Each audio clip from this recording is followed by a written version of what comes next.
He saved the world as Bond. He conquered the Wild West as an outlaw. But in 1974, Sean Connery stood before cameras in a wedding dress, and somehow made it the most unforgettable image of his entire career. They built it to last centuries. It took one decision to break it.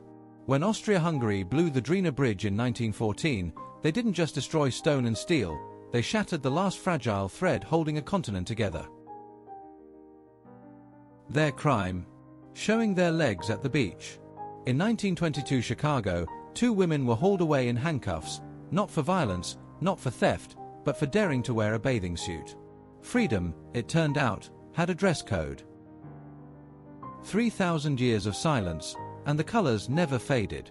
No modern paint has matched what ancient hands carved into this golden chamber, every relief cut with impossible precision, every hue still screaming across millennia. Time forgot to erase it. They gathered on the street to read a single page. That page ended German democracy's last stronghold. In July 1932, Hindenburg's decree dissolved Prussia's government, and the crowd reading it had no idea they were witnessing the final countdown to Hitler's rise. 2 men. 2 visions. 1 city. Frank Lloyd Wright believed cars would free humanity. Moses built highways that imprisoned it. This 1955 photograph captured America's greatest architectural mind beside its greatest urban destroyer, smiling like they hadn't already decided your future. The desert offered no cover, no mercy, no second chances.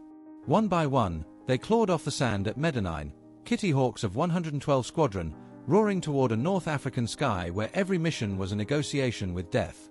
Some wouldn't return. She didn't perform roles.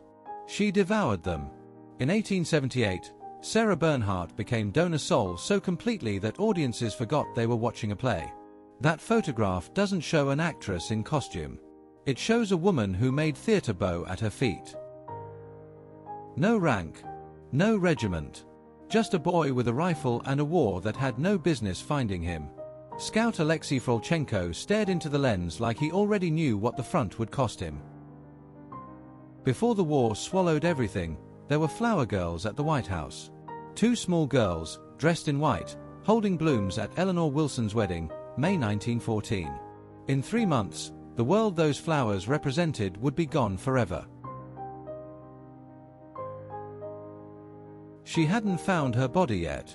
In 1883, Liberty's head sat in a Paris park like a riddle waiting for an answer. Crowds gathered to stare up at her vacant eyes, 2 years before America would finally give her somewhere to stand. Antarctica gave them nothing warm except each other. Taylor and Wright stood at the mouth of an ice grotto on Ross Island, January 1911, grinning like men who hadn't yet learned what that continent was truly capable of taking. The Ki-27 taught them everything. In early 1938, Japanese engineers translated those hard lessons into Wood and Ambition, a mock-up that would become the Ki-43. That 2-bladed propeller looked almost gentle. The fighter it promised was anything but. 3 girls leaned against a stone raised for a dead brother, 1,000 years after Vauban carved his grief into rock at Herstadberg. The inscription outlasted empires. In 1885, it was still teaching strangers how to mourn someone they'd never meet. He stood on a London street with a tin box and a chest full of medals nobody stopped to read. Bruce Davidson photographed him in 1960, a man who gave everything for a country still too busy to say thank you. Hell had a name at Verdun. Hill 304 swallowed men whole, not in battle, but in shelling so relentless soldiers drowned in mud before bullets found them. May 1916. The French held it. What remained of them, anyway? She was kidnapped. Then she grabbed a gun. Patty Hearst's conviction on March 20, 1976 wasn't just a verdict, it was a question America couldn't answer. Where does victim end and criminal begin? She served 2 years. The question never went away. He traded his Russian uniform for a god complex. Ungern Sternberg conquered Mongolia, dreamed of rebuilding Genghis Khan's empire, and believed mysticism would defeat the Bolsheviks. The communists executed him in 1921. History filed him under madness. He was Hollywood's hardest man. She was its coolest woman. But in 1956, Humphrey Bogart and Lauren Bacall were just parents, 2 kids between them, a life built quietly behind the legend. He would be gone within the year. Israel planted the bombs. Muslims were meant to take the blame.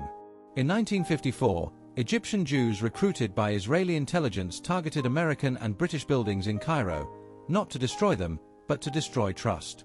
The operation failed. The scandal never fully healed. Before sunrise, they were a regiment. By noon, they were a memory. On September 25, 1915, France's deadliest single day, 1 unit walked into German fire and simply ceased to exist. Their names filled pages. Their ground gained measured inches. 2 icons. 1 photograph. 1 legacy that aged beautifully, the other that collapsed into horror. In 1960, Jimmy Savile handed Elvis a gold disc and smiled for the camera. Nobody in that room could have imagined what one of them truly was. He didn't spare his mother out of love. Paris Bennett was 13 when he killed his 4-year-old sister Ella, and later admitted he left their mother alive deliberately, so she'd suffer longer. Some cruelties are too calculated to call madness. He was 18 with a whole name and a face. At Fredericksburg on December 13, 1862, a shell fragment took both. Franklin Lewis was identified not by his features, war had erased those, but by papers in his pocket. He was somebody's everything. Nature hit pause. Around 1905, Niagara Falls, one of the loudest places on Earth, fell completely silent under ice thick enough to walk on. Thousands did. They strolled across a frozen roar, standing where water should have swallowed them whole. Over the Upper Solomons, the Corsair didn't ask permission. VF-17 flew these bent-wing killers through some of the Pacific's most contested sky, March and April 1944, turning Japanese air superiority into a memory, 1 engagement at a time. She was 22 with her whole face still turned toward life. Gladys Crittenden died in 1925, 30 years before her great-nephew ever drew breath. He never heard her laugh. But she left behind this photograph, and that had to be enough. Before the breakdown. Before the heartbreak. Before Hollywood finished what fame starts. In the 1940s, Vivien Leigh looked at the camera like someone who had everything, and she did, briefly. Scarlett O'Hara never knew what was quietly coming for her. They sailed under this. Men who'd never see home again stood beneath a flag so vast it swallowed them whole. At Trafalgar in 1805, Spain brought size and pride to the battle. Nelson brought a plan. The flag survived.